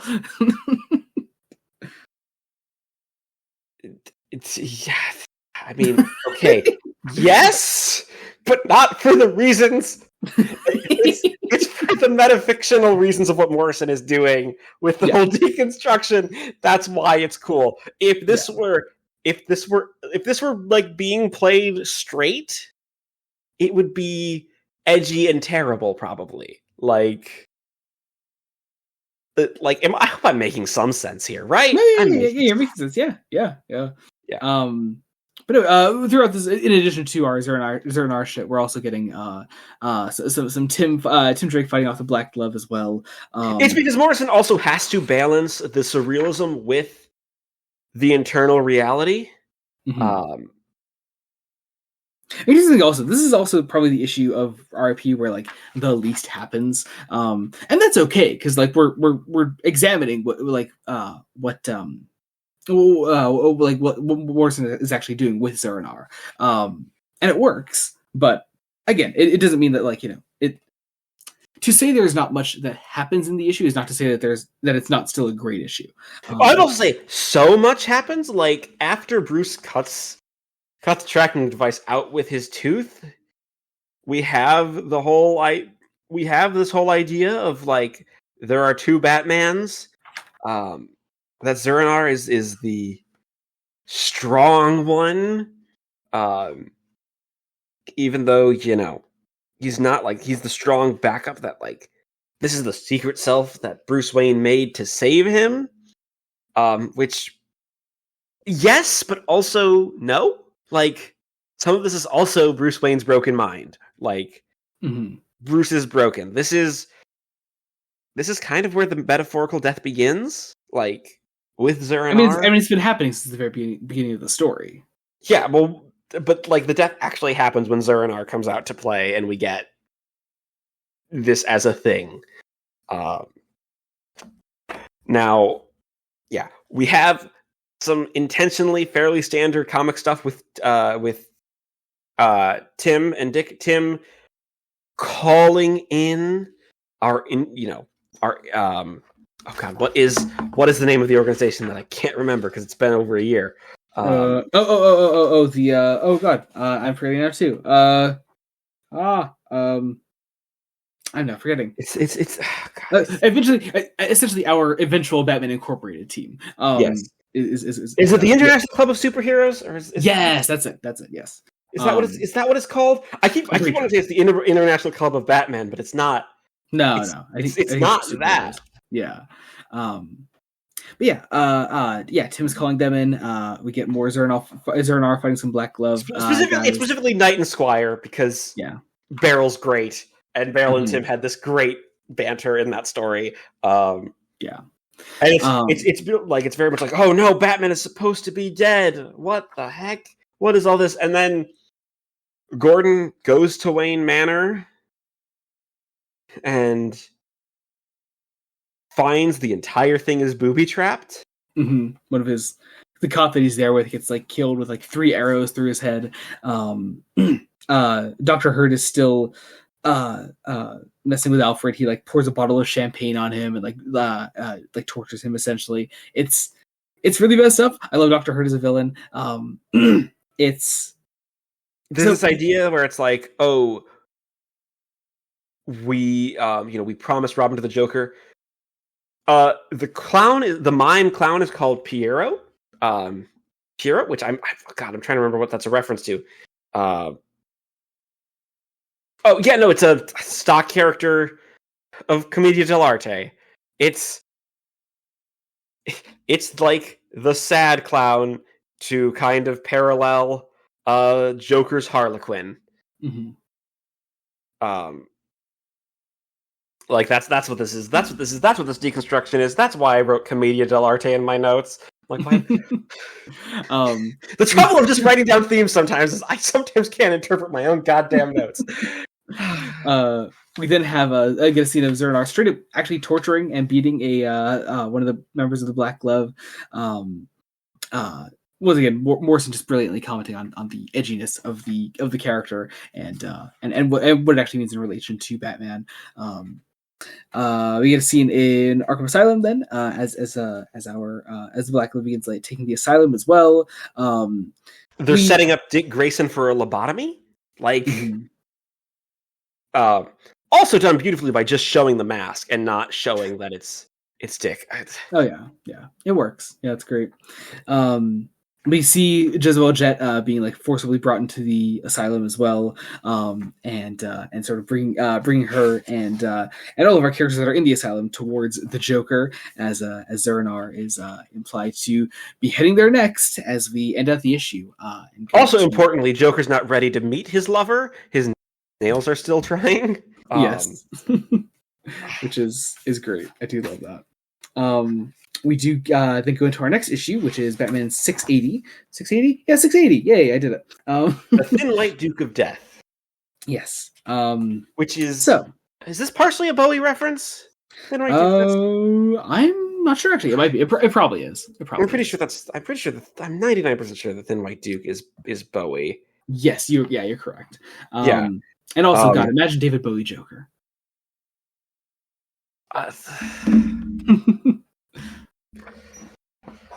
It could have happened. It could have happened. It could have happened in a perfect world. It's fine. So let's. We're getting again. I should say, roulette is the imagery of a lot of the Black Glove stuff. Like, there's the reason the Joker's nails are red and black is roulette, not some card suits. At least in my mind, I think that's because this isn't entirely a game of chance, and I think Joker's the only one who can see that this is a game of chance and that the Black Glove is actually losing. Because. That's what Morrison's been doing this entire time. They're brilliant. Moving on. Yeah.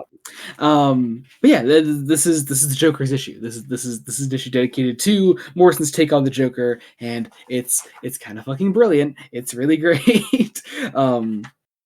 We open our issue with Dr. Hurt sort of doing a classic villain monologue of here is my entirely convoluted plan to kill you through a dance of death. It has all of the elements. We have ostentatious lair at the bottom in the Bat Cave, with roulette, a house of horrors, the damsel in distress, and his terrible nemesis, his ultimate foe.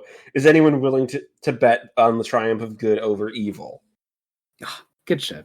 All the pieces are in place, and the Joker is once again the wild card in it all. He's waiting here for Batman to arrive. Interestingly, when you're looking back on, like, to the Black Glove, he's the wild card. Mm-hmm.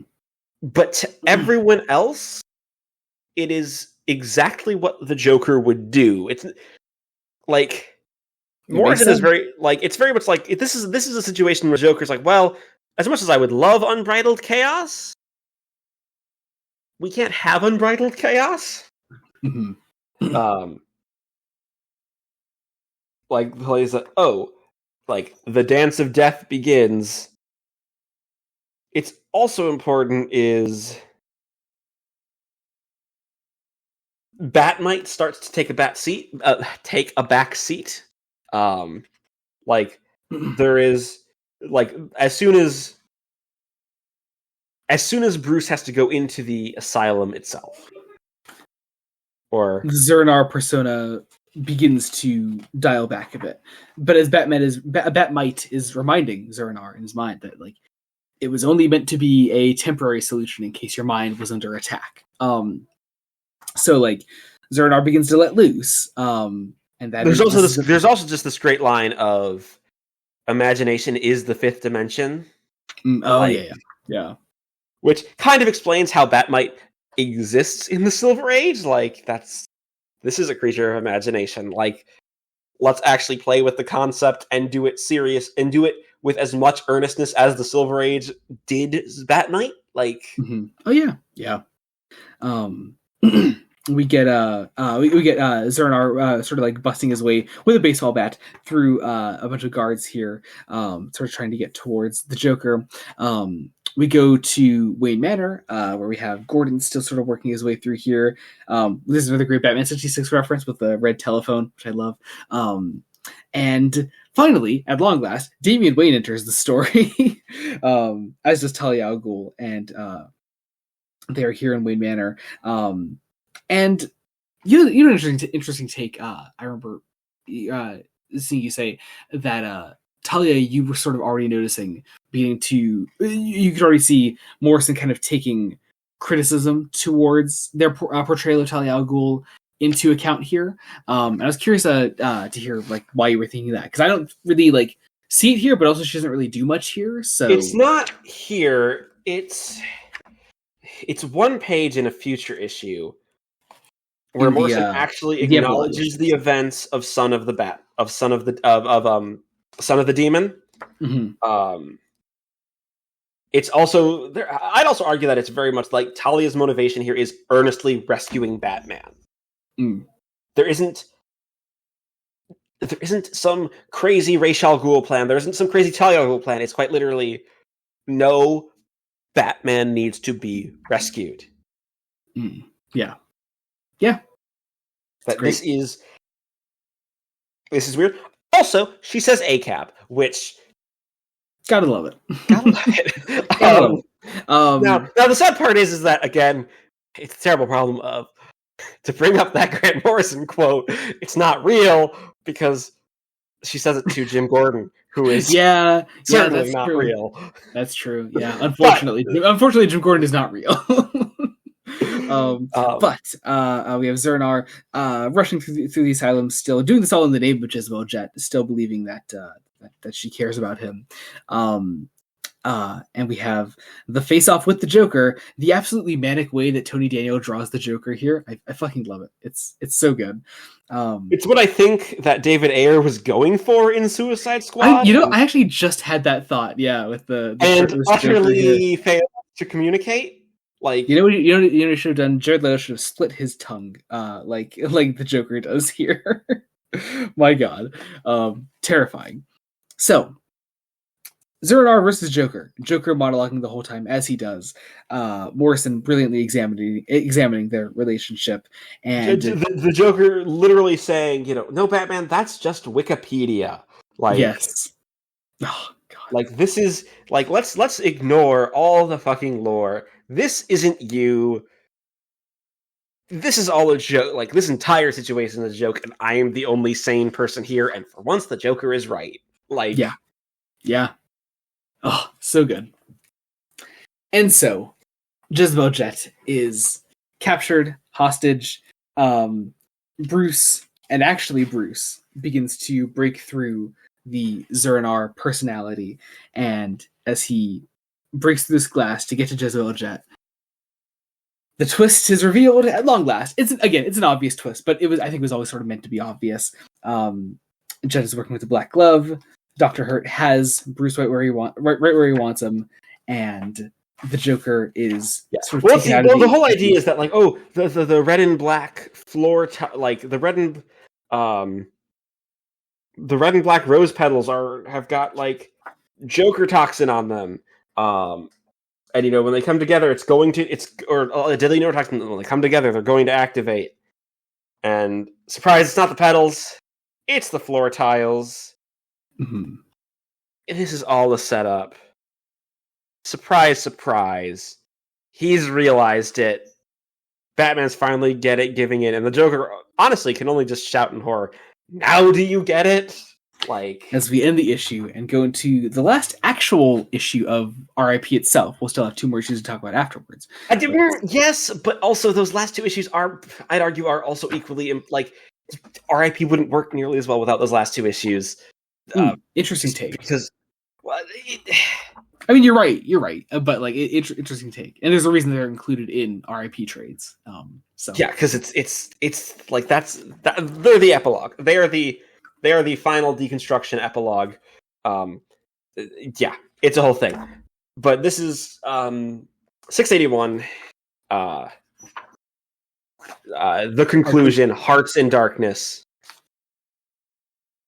Gotta love a stuck in a coffin situation. Nothing, honestly, no situation in storytelling ever fills me with more anxiety than this exact thing.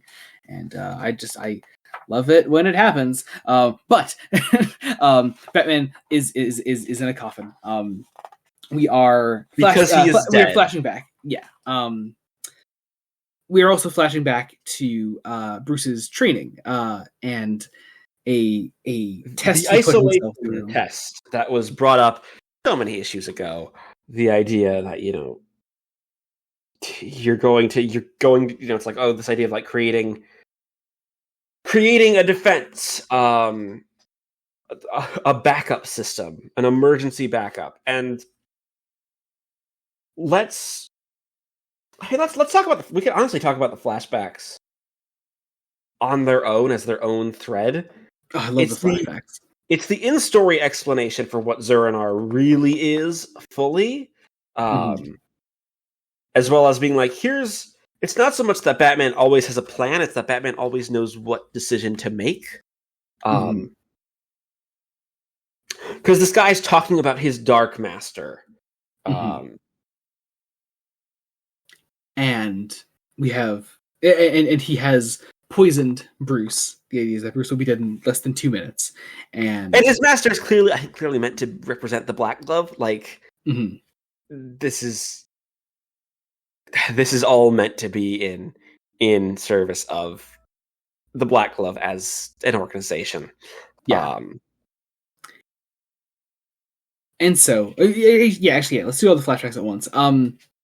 So in this, we're questioning Bruce and as to why he put himself through this isolation test. This, putting himself in the coffin, literally having himself buried.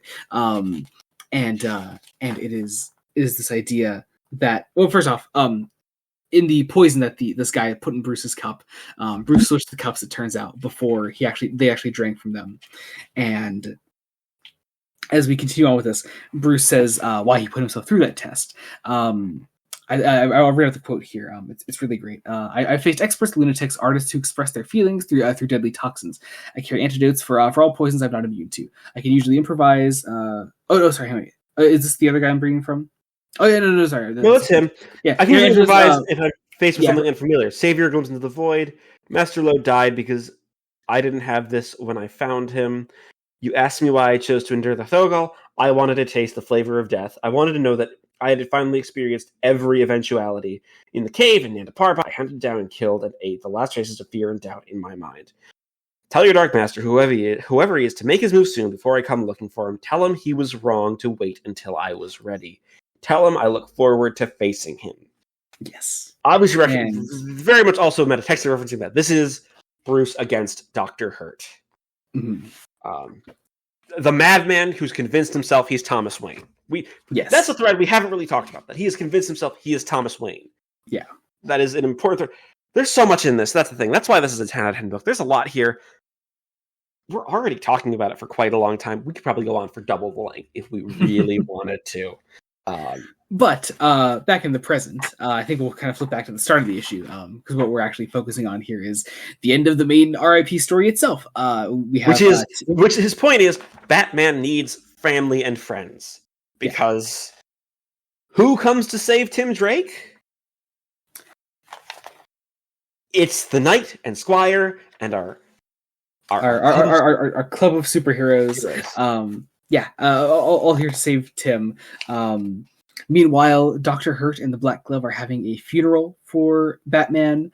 In the shadow of Arkham Asylum. Joker is making a bet. It's like, and it's this whole idea that like Joker can't really be part of the Five Glove because part of the Black Glove because the Black Glove has 5 fingers. So there isn't room. And it's just the Joker's monologue in this. I won't read it because it's great. It's very much like you idiots didn't think I would start killing you once you killed Batman? Like, really? Yeah. It's great. And we reveal that there's just this old broken radio that they found in an abandoned shopping cart, and surprise! It's meant to send signals instead of receive them. Well, fuck. Like, we can't say fuck. We say oh dear lord, but it's oh fuck. You get the idea. We see also Dick Grayson still being like prepared for his surgery with the Black Glove. His lobotomy. They are going to lobotomize him. Morrison is interfacing with like the asylum as an idea and the horrors that generally go on there. And as the pick is ready to be, gone into his frontal lobe, the lights go out, and oh look, Pick can spring into action now. Yes, and as we are, this is sort of goes alongside the flashback where we see the end of the flashback here of Bruce talking about what he went through with Thogol. We have Batman literally digging himself out of his grave. I fucking love that full page of Tony Daniel that Tony Daniel draws of Bruce breaking out of the grave. Once again, just that overall theme of Batman and Robin will never die. You get the idea. It's great. We have Joker and Hurt here. Joker having Hurt kind of exactly where he Hurt in the Black Glove exactly where he wants them, but just in time for Batman to sort of drop in and begin our final fight of the story. We have Jezebel Jet here, fully unleashed as a bad guy, if you will, which is great to see. You have Nightwing springing into action. It's this idea that they think they're safe because they are rich. Mm-hmm. They're not. This is all a dance. This is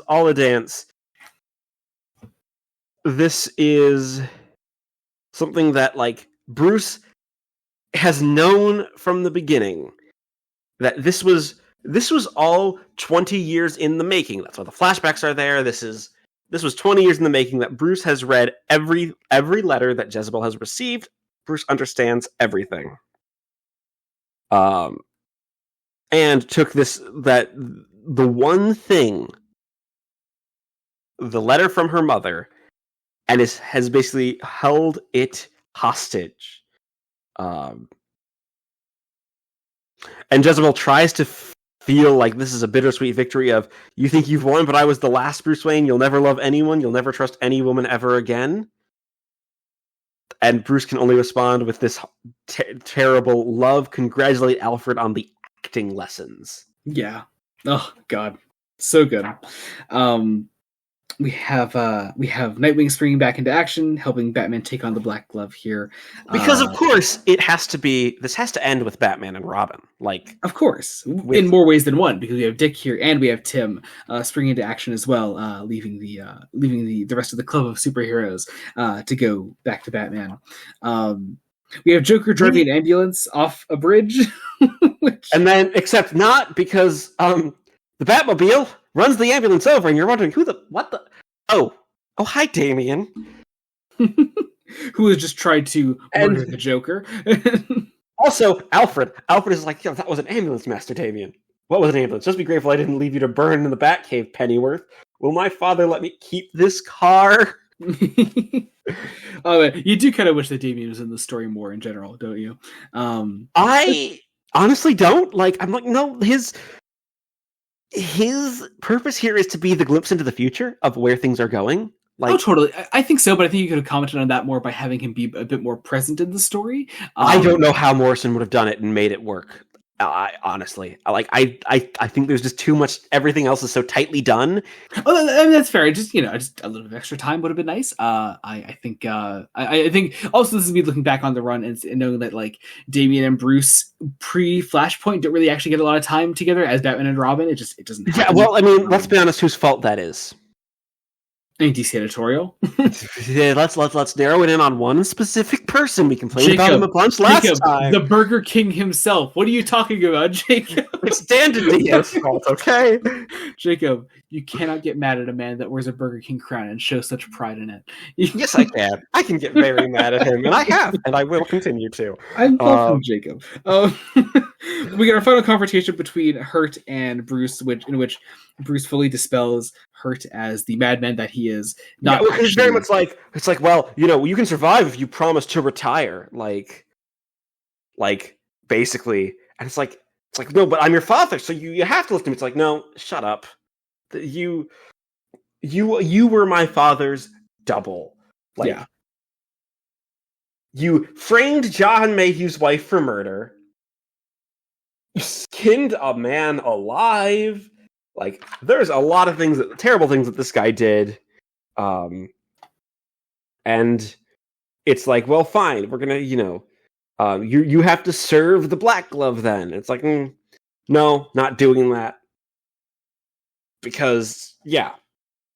like Bruce literally jumps to drag the helicopter down and punch through the windshield. Mm-hmm. And the helicopter goes down, taking... I do like that Morrison does put in a technically fake out Batman death at the end here. It's very nice. Because although we know for a fact that Bruce does survive this helicopter crash, I like that the book itself does not show Batman surviving. I think it's just because the note that the main story ends on is far more important. It is Tim seeing the helicopter go down. It's Talia being there with League of Assassins, and the last page of the main story is Nightwing holding the cape and cowl as very much as prologue for Batman and Robin, that's the next Batman. Like, Final Crisis is a crisis. It's a DC Universe event because I know that it's further deconstruction, I think, of the DC Universe as a whole. It's not just a Batman thing, even though I'd classify it as part of this run.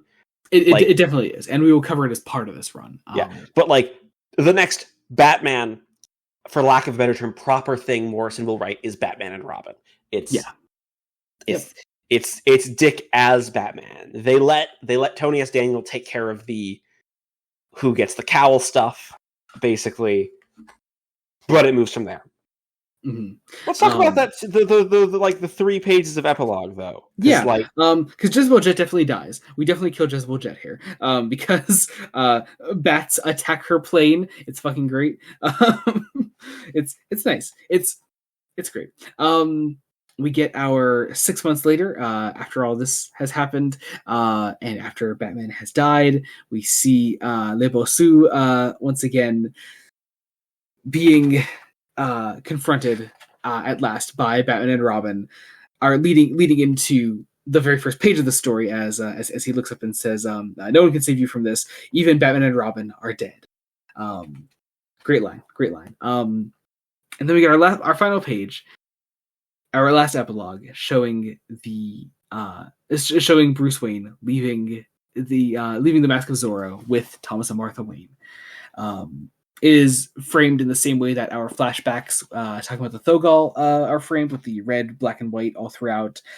The Zernar spelled backwards at the end there. Batman R.I.P. The title. It works. It's great. I love it. It's amazing. But that is not the end of the story. No. I did tell you to avoid it. The Omnibus includes little recaps of Final Crisis. I did tell you to avoid those. So we're not going to talk about those, obviously. And I didn't read them. I tried my best not to even glance at them, though that's a little...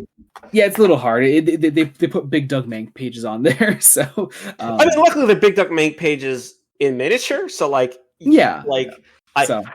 vaguely saw Green Lantern, but I wasn't really paying attention to which one it was. It's oh god, it's that era of Final Crisis and the Jeff Johns and Green Lantern run where the Alpha Lanterns were a big part of the run. So that's where we are. So anyway, but we have 2 issues left to talk about, and I was like, they're kind of hard to talk about like as literally as previous issues, but let's talk about them anyway. So they are the in a way I'd like to call them the Grant Morrison history of Batman, the one final deconstruction of Bruce Wayne to say goodbye. Yeah, these are interestingly these are also tie-ins to Final Crisis, but I think they work almost even better on their own. I didn't realize they were Final Crisis tie-ins because the Omni doesn't say Final Crisis tie-in. Well, I mean that's why these 2 issues are bookended by the Final Crisis has begun and then ends with a recap of the rest of Final Crisis. So it's meant to take place in the middle of it all. Like when we do read Final Crisis, like most Final Crisis trades include these 2 issues as part of the story. So that.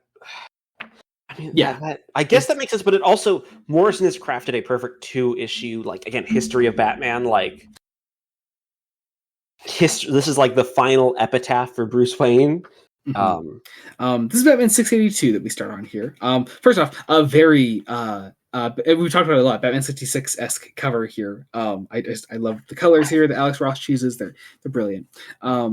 Quite literally the most famous Batman 66 iterations of characters. There's Mr. Freeze on the cover, and it's the Preminger or Wallach. I can't tell. I want to say Preminger. I think it's Preminger. It's not Sanders. We have a very Burt Ward looking Robin here on the cover as well. You have a Burgess Meredith Penguin. You have a Frank Gorshin Riddler. You have an Yvonne Craig Batgirl. Like, it's the only odd one out here is Two-Face, and also Catwoman doesn't really look like any of the Catwoman from the '60s series. I guess it's maybe an amalgam of the three as best as they can. I suppose. But anyway, getting into the issue. So yeah, this is Batman the Butler did it. So yeah, so this is so this is the Butler did it, and what the Butler saw. That's the. Or do we just want to cover the two issues as one, pretty much? Yeah, because it's really hard not to. Like, my notes kind of devolved into I need to restructure these as one thing because that's fair. That's what it is. Yeah. We open at the end of issue 1 of year 1. Yes. That's where we end. With this idea of Alfred resigning and throwing the bat out, and we are seeing Bruce's history, developing the Batman identity, seeing the costume go through different iterations. Not so much the costume going through iterations, but also just different possible futures. There's very much questioning, like, oh yeah, like it's the question, like, there's an immediate moment after the bat is thrown out of something being burned and Alfred having to give Julie Madison Bruce's apologies. There's the question of going back to that moment where, that Alfred remembers that I had not decided to resign and the window was open, not broken. We're playing with just the different continuities, the memory cheating, how different authors tell an interface with this story being Batman as a concept. False memories. That has a very distinctive connection with our next episode. Joey, you really shouldn't have said that. You just told me my dart is right. Did I? Jacob, you don't know this plot point at all. I know this doesn't help you at all, actually. Shut up, Joey. We specifically referenced Dr. Hugo Strange as the first Batman villain. We have the development of Batman as an idea. There's the whole idea of things being pulled out of Bruce in those moments. The exit of Julie Madison as she goes to Hollywood. I believe this was an actual Golden Age plot point when they wrote out Julie Madison. Because,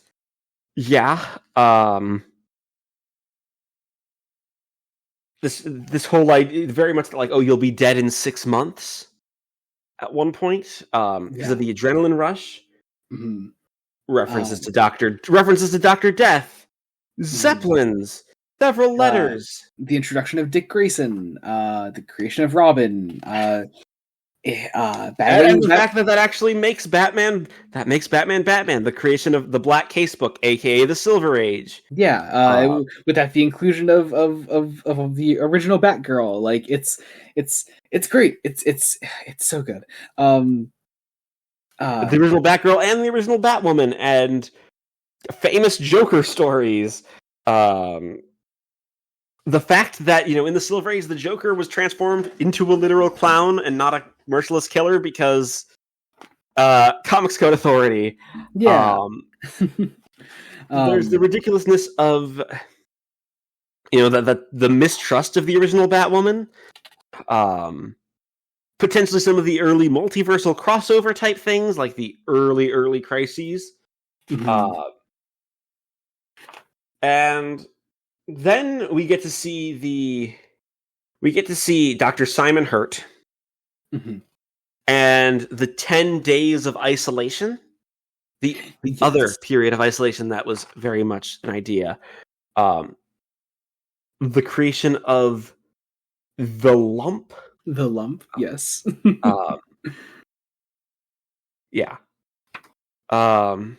These are more. Batman's isolation here is more specifically a Final Crisis thing that we will talk about eventually when we do cover that. And also we'll get another chance to gush about these issues again, I'm sure, when we do cover Final Crisis.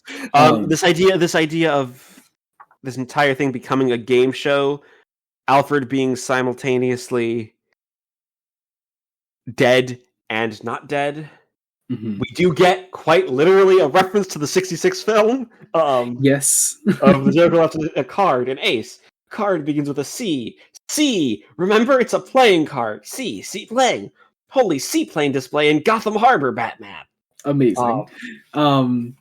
We get this great page of all of the Silver Age, like all villains and like famous villains, including Catwoman in Silver Age forms. Mm-hmm. We get Nightwing in classic disco suit. We get a first page of a Neil Adams going back to his roots, and then we get Nightwing, Teen Titans. It's great. Bruce reflecting on it again, more of this being part of the isolation.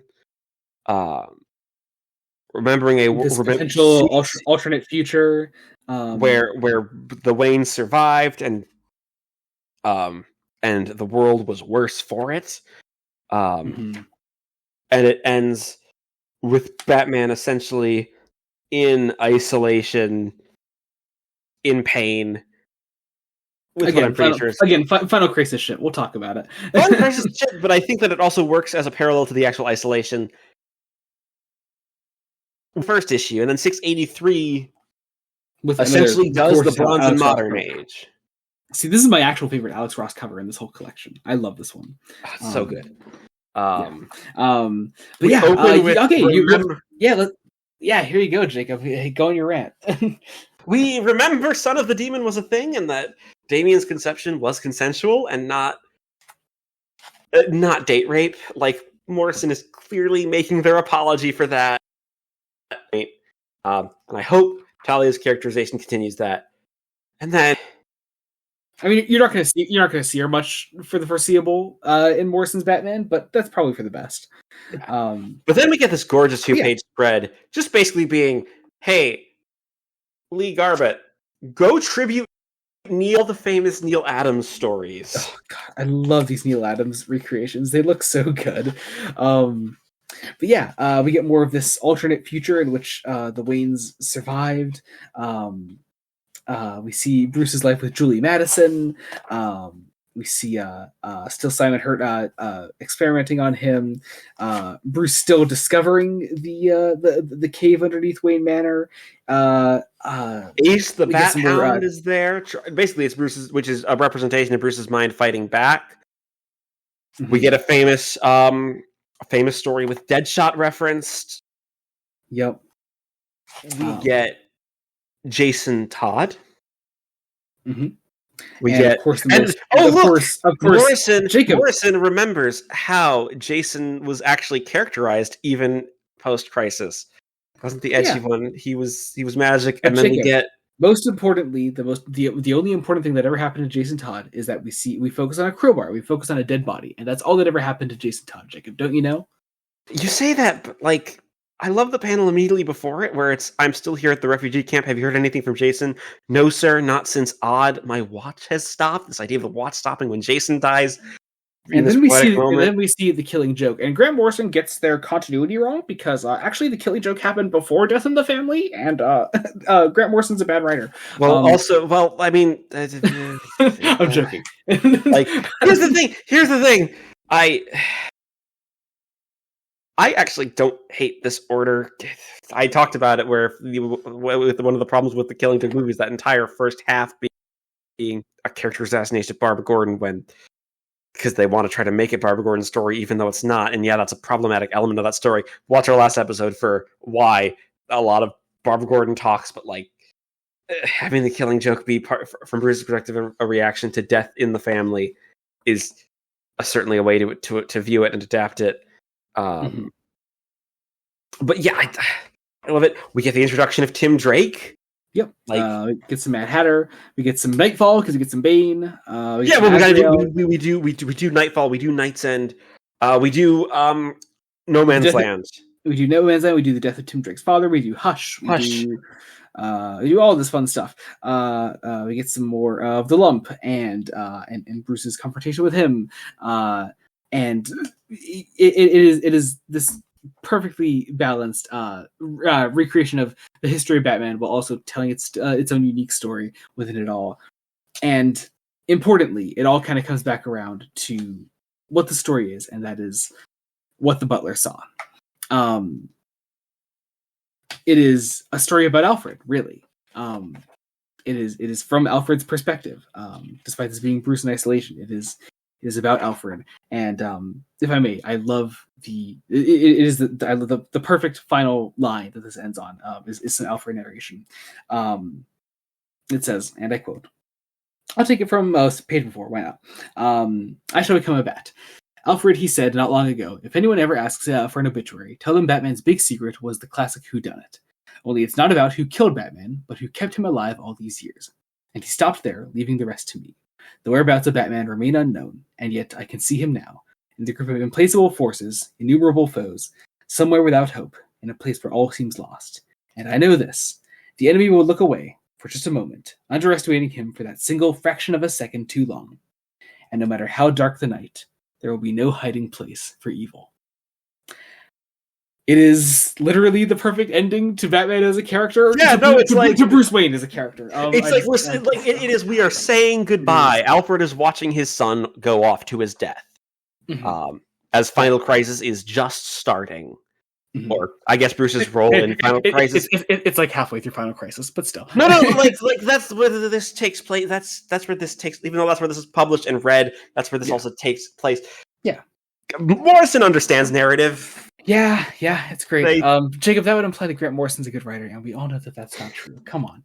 Oh, you didn't laugh this time. For real, Jacob. I can keep up a bit. I can keep up a bit forever. I can do an entire episode where I convince you that Grant Morrison is a terrible writer. Watch me do it right now.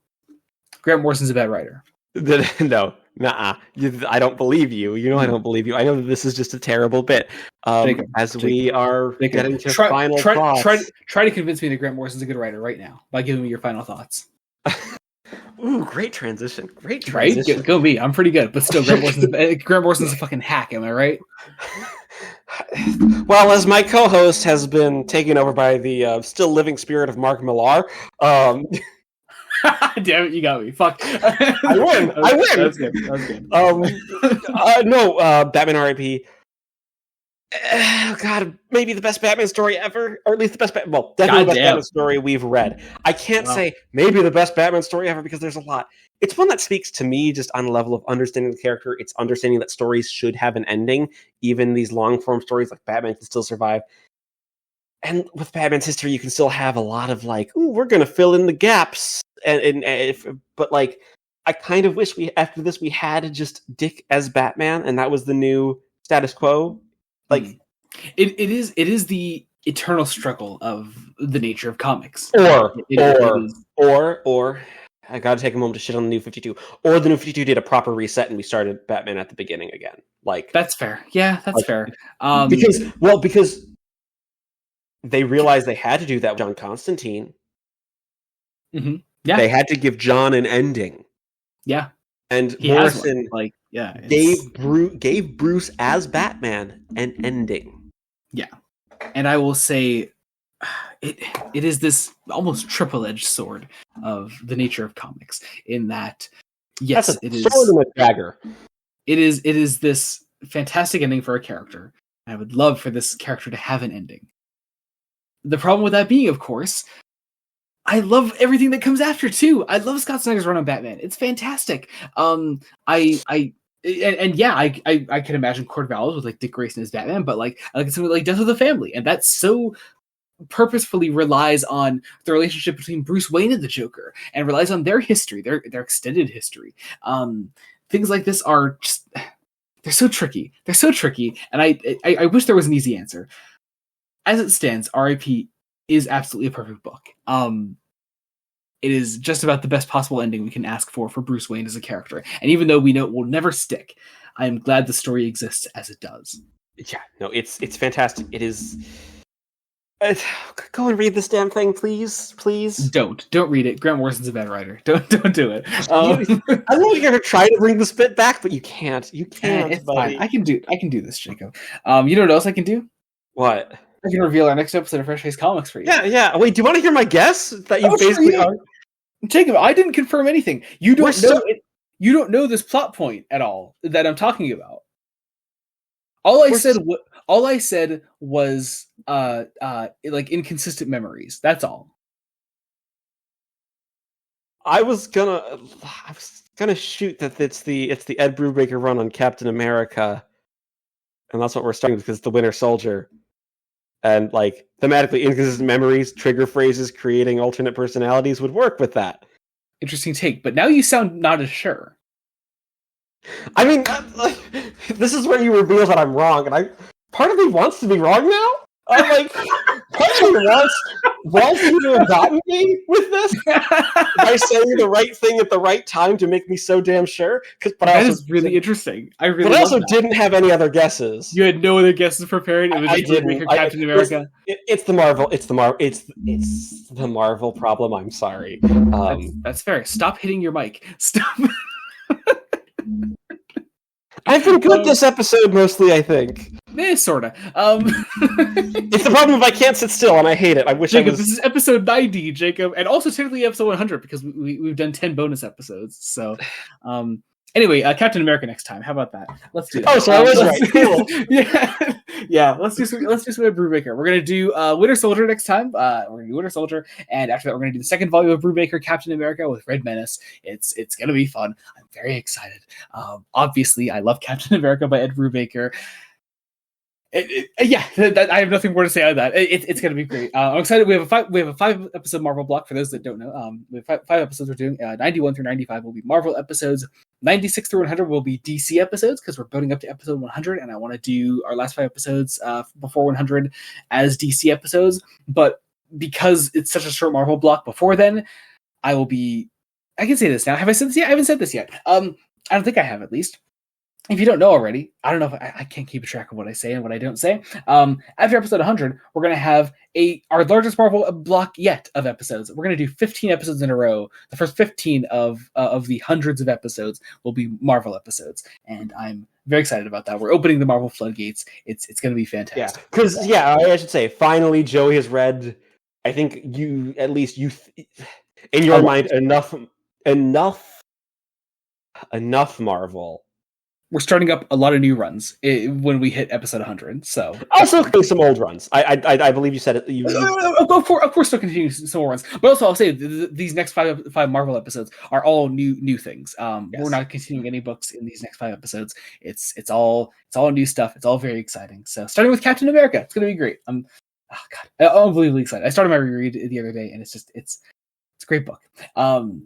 All right. All that said, let's close this out. Let's do some promotions. Jacob, what do you have going on right now?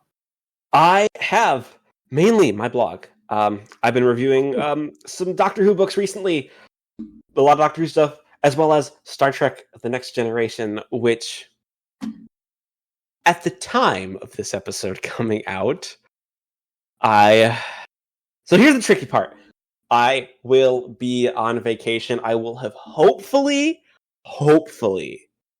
had Heart of Glory reviewed and released. Oh, really?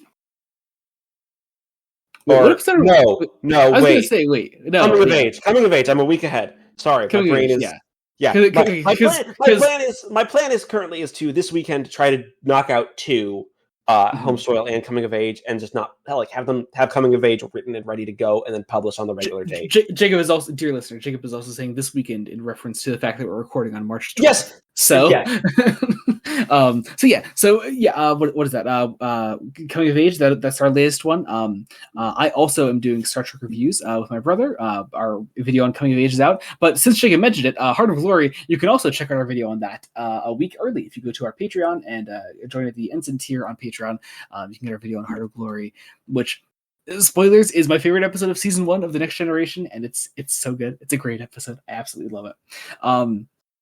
Check that out. Also on the channel with my brother, I also do R2BD. It's a Star Wars show. We cover a bunch of Star Wars Expanded Universe things. I think our latest episode at the time of this coming out is on the first volume of High Republic comics, There Is No Fear. We have another episode coming up on The Living Force by John Jackson Miller. And also we're reviewing both seasons of Andor. We're going to review season 1 before season 2 comes out. And when season 2 is releasing, we're reviewing season 2. So it's going to be a great time. Very excited about all that. Also, as far as the podcast goes, check out Fresh Face One Shots. It's the spinoff of this podcast where we cover current comics. We cover Superman by Joshua Williamson, Wonder Woman by Tom King, Batman, the Long Halloween, the Last Halloween, the end of the Long Halloween saga. We also covered The Uncanny X-Men by Gail Simone, and this is still coming out in March, so we're still covering X-Manhunt, the March X-Men crossover event, which has actually been pretty good for the most part. We were really worried about it going in, and it's actually been a good time. Also, check out our link trees, our socials, and everything will be in the description below. You can follow us wherever you want to follow us. Subscribe to the channel, Blended Studios. Any support on that channel means a lot. Wherever you're listening to us, on Spotify, Apple Podcasts, Google Podcasts, etc., whatever your podcast hoster of choice is, be sure to leave a rating and subscribe to us and leave a comment if you can. You can comment on Spotify. If you comment on Spotify, we'll read out your comments on the show. So make sure you do that. I think we still haven't done that yet. We need to do we that. Haven't done that yet, but also we haven't gotten any recent comments, so I'm going to wait till recent comments come in. So it's, do all that, I guess. But I think that about does it.